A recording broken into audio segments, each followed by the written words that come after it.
அதே மாதிரி இந்து மார்க்கத்துல சார் நாங்க தீபாவளின்னு கொண்டாடுறோம்ல, வெடிப்பட்டாசு வச்சு கொளுத்துறோம், அது ஒரு சந்தோஷமா செய்யறோம். அதே மாதிரி கிறிஸ்டின்ஸ்ல அவங்க கிறிஸ்துமஸ் அன்னைக்கு தேர்தல் போகும்போது அந்த வெடியை கொளுத்துறாங்க. ஆனா முஸ்லீம்ல ரம்ஜான் பக்ரீத்துக்கு வெடி கொளுத்துறது இல்ல. ஆனா முஸ்லீம் தாய்மார்களும் முஸ்லீம் நண்பர்களும் எங்கள் தீபாவளியிலே கலந்து கொண்டு நாங்கள் 1000 ரூபாய்க்கு பட்டாசு வாங்கினா அவங்க 5000 ரூபாய்க்கு பட்டாசு வாங்குறாங்க. அப்ப எங்களுடைய இந்து கலாச்சாரத்துல அவங்க கொண்டாடுறாங்க, அதை நாங்க ரொம்ப சந்தோஷப்படுறோம். தயவு கூர்ந்து உங்கள் ரம்ஜான் பள்ளியிலையும் இது மாதிரி ஆசைப்படுறவங்களுக்கு நீங்க அனுமதி வழங்குமாறு கேட்டுக்கொள்கிறேன். அது உங்கள் குர்ஆன் சட்டத்தில் இருந்தால் செயல்படுமாறு கேட்டுக்கொள்கிறேன். வணக்கம். இதை நீங்க வருத்தப்படக்கூடாது. சில விஷயங்கள்ல நம்ம உடைச்சே பேசணும். இந்த பட்டாசு கொளுத்துற பழக்கம் இருக்குல்ல, அது எதுல பட்டாசு எல்லாம் கிடையாது. அந்த காலத்துல பட்டாசு இருந்துச்சா? கிடையாது. அந்த காலத்துல தீப ஒளியை தான் செய்வாங்க, தீப ஆவலி தான் அது. தீபங்களை கிண்ணத்துல அந்த மண் சிட்டியில எண்ணெயை ஊத்தி அலங்காரமா வச்சிருப்பாங்க. அதான் தீபாவளின்னு அர்த்தமா இருந்துச்சு. இந்த பட்டாசுங்கிறது இந்தியாவுடைய கலாச்சாரத்துக்கு அப்பாற்பட்ட சீனர்களுடைய கண்டுபிடிப்பு. சீனாவுல இருந்து சீன வெடின்னு அந்த காலத்துல சொல்லுவாங்க. இதுக்கு பேரே சீனா வெடின்னு தான் பேர். அவன் கண்டுபிடிச்சு மார்க்கெட் பண்றதுக்காக நம்ம நாட்டை நுழைச்சதை பண்டிகையின் பேரால நம்ம இணைஞ்சிருக்கிறோம், கொண்டாடுறோம். அது 3 மதத்துக்குமே அப்பாற்பட்டது. இஸ்லாத்துக்கும் இல்லாதது, இந்து மதத்திலும் இல்லாதது, கிறிஸ்துவ மார்க்கத்திலும் இல்லாதது. இந்து மதம் சனாதன தர்மங்கிறாங்க. அதுக்கு பவுண்டரை யாருன்னு சொல்ல முடியாது. அப்படிப்பட்ட மார்க்கத்துல போன வருஷம் கண்டுபிடிச்ச ராக்கெட்லாம் எப்படி மதத்துல சேர முடியும்? சேர முடியாது. பாயிண்ட் 1. சிவகாசியில இப்ப நடந்த அந்த பட்டாசு வெடிச்ச தீ விபத்துல அந்த ஏழை குடிசைகள்னா என்ன, 5 கஞ்சி, அவங்க வீட்டுடைய அளவு 5 கஞ்சி. இந்த 5 கஞ்சி இருந்த குடிசைகளுடைய அதுக்கு ஆடை இல்லாம இவ்வளவு பேர், ஒரு 300 பேர் தெருவில் நிக்கிறாங்களே. ஒரே ஒரு 25 ரூபாய் செஞ்ச வேலை.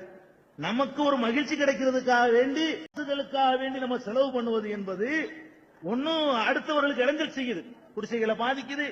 கொளுத்துறவர்களை இறந்துடுறாங்களே, அதுக்கு சொல்லுங்க.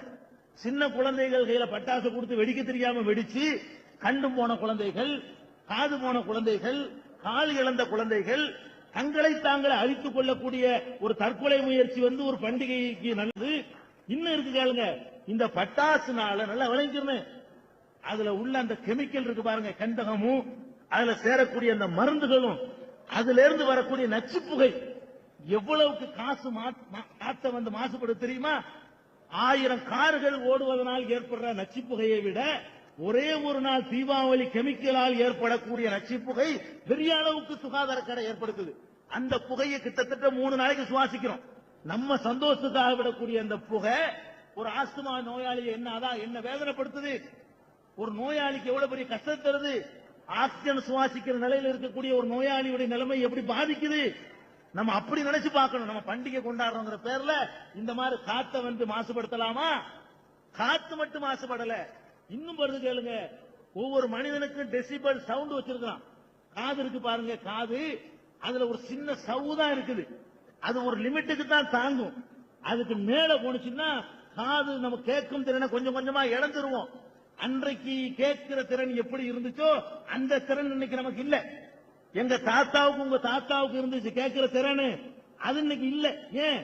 நம்ம கார்களும் வாங்கலாம், ஹாரணங்களும் குழாய்களும் மைக்குகளும் இந்த மாதிரியான லவுட் ஸ்பீக்கர்களும் வச்சு காதை அடிச்சு ஏற்கனவே கெடுத்து வச்சிருக்கிறோம்.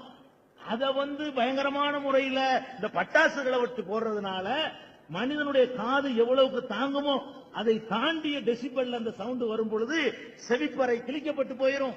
வாகனத்துல போயிட்டு இருப்பான், எங்கேயோ ஒருத்தன் பட்டார்னு இருப்பான், அதிர்ச்சியில விட்டுருவான், வண்டிய கொண்டே மோதுவான். வணங்குதா? ரோட்ல போயிட்டு இருக்கும் போது நம்ம மேல வெடிச்சிருது. வெடிக்குமா வெடிக்காதா பயந்துட்டு நிக்க வேண்டியிருக்கு. சமயத்துல மறைச்சு வச்சுட்டு போயிருவாங்க, ஒரு கொட்டாங்காட்சி போட்டு கவுத்தி வச்சுட்டு போயிருவான். நம்ம பாட்டுக்கு போவோம், போற நேரம் பார்த்து கிட்டத்துல வெட்டிக்கு அலறி அடிச்சுக்கிட்டு விழுந்து இவ்வளவு நடக்குன்னு பாத்தீங்களா? அப்ப இது சயின்டிபிக்கா எடுத்துக்கொண்டாலும் சரி, சுகாதாரத்துக்கு எடுத்துக்கொண்டாலும் சரி, எல்லாத்துக்கும் மேலங்க ஒருத்தனை ஊதாரியா இருக்கணும் திட்டும்போது நம்ம சொல்லுவோம், ஏன்டா காசை கரியாக்குறேன். நெசமாவே காசை கரியாக்குறேன்னு இதாங்க. காசை காலையில கரியாக்கி வச்சிருக்குது, எனக்குதா காசு கரியாவுது, ஒண்ணுக்கும் புண்ணியம் இல்ல. இவ்வளவு நாள் என்ன ஒரு ஏழை குடும்பத்துக்கு தாங்குதா அந்த பட்ஜெட்? யோசிங்க.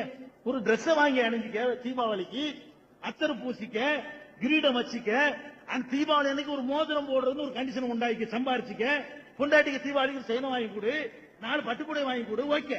இது காலாகாலத்துக்கு நிக்கும். அந்த ஒரு நாள் மகிழ்ச்சியோட இன்னும் தொடரும். இந்த பட்டாசுக்காக கொடுக்கிற அந்த செலவுனால என்ன உனக்கு நன்மை? இந்த சத்தத்தை காதுல கேட்கறதை தாண்டி என்ன நன்மை? ஏதாவது ஒரு மகிழ்ச்சி, ஏதாவது ஒரு சந்தோஷம் ஒண்ணும் கிடையாது. அதாவது வட்டிக்கு வாங்கி இருக்கிறது வித்து தீபாவளி கொண்டாடுறான். அந்த அளவுக்கு அது ஒரு பெரிய பட்ஜெட்டா போகுது. அதனால எல்லா மதத்தவர்களுமே இந்த காசை பண்டிகையில மகிழ்ச்சியா ஒருத்தர் பகிர்ந்து கொள்ளுங்க. பட்டாசு வேணும், மனித உயிர்களோட விளையாட வேணாம், மனித ஆரோக்கியத்துல விளையாட வேணாம். இந்து மதத்துல இல்லாது. இந்து மதம்ங்கிறது சனாதன தர்மத்துல என்ன பண்ணாங்க அதை பண்ணுங்க. தீபாவளிக்கு அந்த கிண்ணி அழகா ஜோதி மாதிரி ஏத்தி வாசல்ல வைக்குவாங்களே, அதை செய்யுங்க, அதுல சந்தோஷம் கொண்டாடுங்க. அது உங்க மார்க்கத்துல உள்ளது. இது எவனோ திணிச்சது நம்ம அந்த கலாச்சாரத்தை ஏத்துக்க கூடாது.